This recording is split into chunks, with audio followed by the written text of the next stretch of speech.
రాష్ట్రంలో అతి భారీ వర్షాల దృష్ట్యా అప్రమత్తంగా ఉండాలని ఇన్ఛార్జి మంత్రులు, అధికారులకు సీఎం రేవంత్ రెడ్డి కీలక ఆదేశాలు జారీ చేశారు.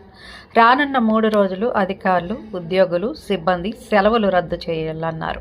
హైదరాబాద్తో పాటు వరద ప్రభావం ఎక్కువగా ఉండే జిల్లాల్లో ముందస్తు చర్యలు చేపట్టాలని ఆయన సూచించారు. హైదరాబాద్ ట్రాఫిక్ నియంత్రణకు లా అండ్ ఆర్డర్ పోలీసుల సేవలను వినియోగించుకోవాలని చెప్పారు. ప్రజలు అప్రమత్తంగా ఉండాలని ఆయన తెలిపారు.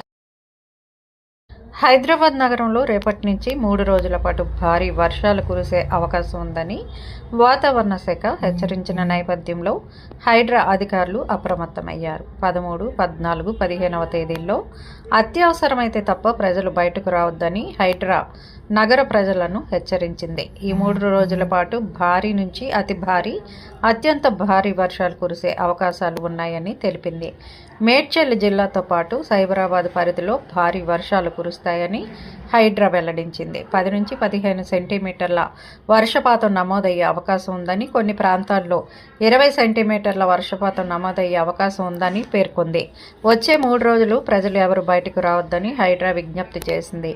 ప్రజలు అప్రమత్తంగా ఉండాలని వారు సూచించారు.